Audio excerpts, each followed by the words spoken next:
Hello and welcome to India Today. I'm Paulami Saha. We're tracking our top story this morning. Jaish-e-Mohammed terrorists stormed into an army camp in Jammu's Sunjuwan area in the wee hours of this morning. One army jawan has succumbed to his injuries, which was sustained during this Fidain attack. At least 7 people have been injured as well in this attack, including 2 women and 2 children. A major is also among those wounded in the strike. A fierce encounter is underway as 4 terrorists who barged into the Sunjuwan army camp are still holed up inside the premises. One terrorist allegedly entered the family quarters of army personnel and opened fire. Defense and Home Ministers have been apprised of the ongoing situation. Home Minister Rajnath Singh has also spoken with the DGP of Jammu and Kashmir, SP Ved. A red alert has been sounded in Jammu and schools in the Sunjuwan belt will remain shut today. Remember, an alert had been issued in the area on the anniversary of Afzal Guru, his death anniversary on the 9th of February. Our brave jawans will neutralize all the terrorists. Operation is going on. Search is also going on, and we will not allow anybody to run free in Jammu area. Pakistani terrorists suffered huge losses in Kashmir Valley. Now, they tried to attack one of the army camp in Jammu, but our brave jawans will neutralize within few minutes and within few hours in Jammu.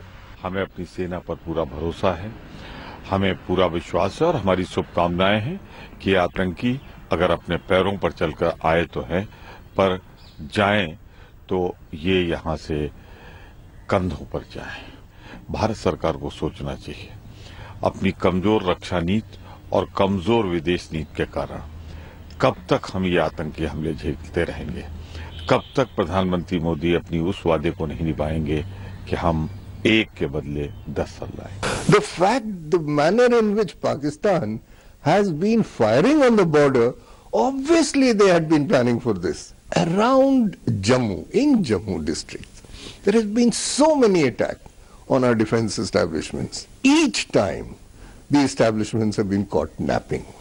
I think a thorough review needs to be done of our security procedure. The army has encircled the area, and the operation is carrying on. They are fighting from inside. Now what the army should do is that carry out rigorously operation. Doesn't matter if the quarter is damaged, but the operation must finish as early as possible so that the army becomes free from this particular operation, and they can carry out other operation very easily. My colleagues Shuja ul Haq and Ashraf Fani now join me on the phone line. Shuja, what is the latest in terms of the information that is coming from on ground where this terror operation is underway?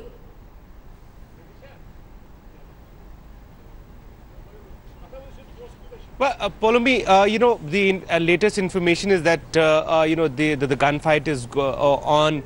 In fact, sources tell us that these attackers have split into 2 groups, and that's why it is becoming difficult to pinpoint their locations. But it's a standard operating procedure in, most of these attacks, particularly Fidain attacks, that, it takes a little bit of time for the security forces to pinpoint the locations, and then they accordingly mount a strategy to eliminate them. What is different in this particular case, which is also very crucial, is the fact that there are family quarters inside this camp, and that is something that is a huge cause of worry. The first priority of the forces would be to ensure that the collateral damage is limited as much as possible. The motive of these militants, these attackers, is very, very clear. They have come to attack the camp, make a huge headline out of it, and ensure that this attack carries on for many hours, so that the attention is focused on this incident. There have been over past few days, there have been specific inputs generated by various intelligence agencies suggesting that Jaish-e-Mohammed outfit would perhaps carry out such an attack inside Jammu and Kashmir, particularly given the fact that yesterday was February 9th, which is the day when Afzal Guru was hanged. There have been specific inputs about that, so it is quite possible that this attack is being mounted with keeping that in mind. Right. Shuja, stay on with us. Ashraf Fani, our Srinagar Bureau Chief, is also live with us. Ashraf, What do we know in terms of the antecedents of these terrorists who are inside the army camp? The details, who are they, where have they come from, and how did they infiltrate into Indian territory and enter this army camp? Polmi, this is not the first time when this kind of attack has been carried out by the Fidayeen militants. But what the modus operandi here is, what Shujawa's briefing is clearly that they want to just engage for the more and more time to the security forces, particularly to the army. And as far as their modus operandi is concerned, it is believed that probably they may have infiltrated during last 24 hours. Because in most of the such attacks, particularly in the Jammu province, we have seen that when these kinds of attacks took place, the group of the Fidayeen suicide attackers come just across the border. Same happened in the Pathankot, same happened in the Gurdaspur, same happened in the Udhampur Fidayeen attack, and same things seem here. And number two, this particular brigade headquarter in the Sunjuwan was not only attacked today, but even in 2003. I remember when there was a massive terror attack inside the camp in which the army suffered a lot. Almost 12 jawans got killed in that particular encounter on that day, which concluded almost all for 24 hours. Here also, as we are getting the inputs, because there are not so many informations from the inside what actually happens, but what we can think is that it is the area which is surrounded by the huge structure of buildings. These are family quarters. There are families of the soldiers and the officers, because the families are being it is a family quarter area where mostly the families of the soldiers and the officers remain, and the soldiers and the officers can proceed for the duties to their locations where they are posted.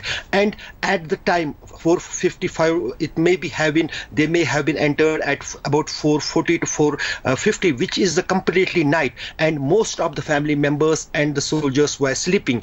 And that is why when they took advantage of that period and carried out and split in two groups, what the security agencies are saying, towards the two directions, so that they can make the operation area vast, and it will be tough for the security forces to rescue the civilians which are there trapped in the family quarters. But here the priority, why the time is taken for the operation, is to avoid the casualties, to minimize the casualties, and to rescue the civilians who may be worried, who may be completely in a different situation when gunfire is going on here and there. So here the priorities are that most of the civilians who are residing in this area can be evacuated. For that, the bulletproof special vehicles have been already inducted in the operation, so that, but what means they come out from the quarters, they can be taken to a safer locations, and then final assault could be carried out by the army, and even in that assault they can demolish the buildings where these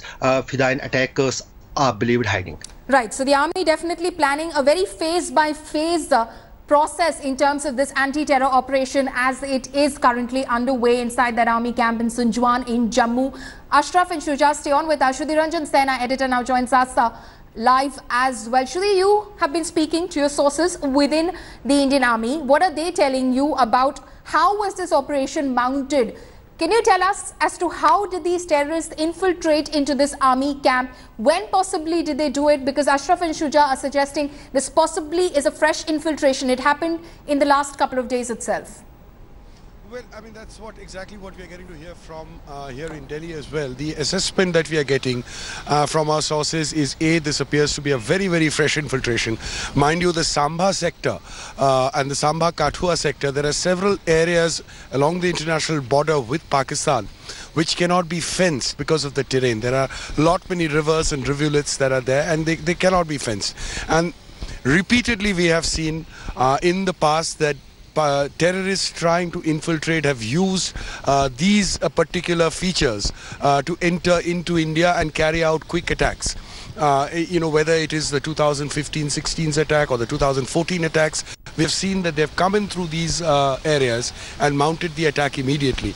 So going by that, the assessment we are getting here appears to be a very, very fresh infiltration through the international border.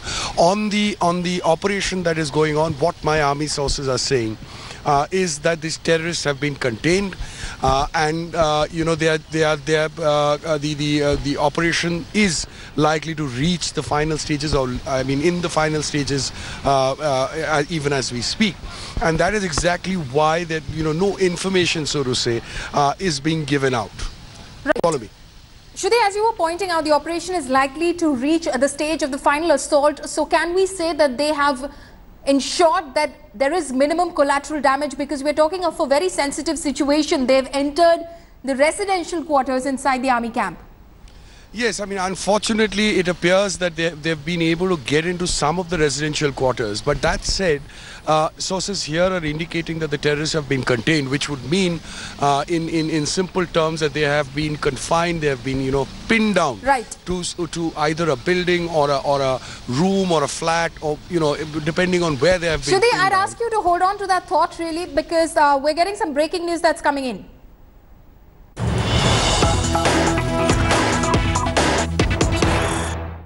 Thanks for watching the video. For more such news and updates, please like, share and subscribe to India Today. Also check out our other great videos from our channel. We know you will love to.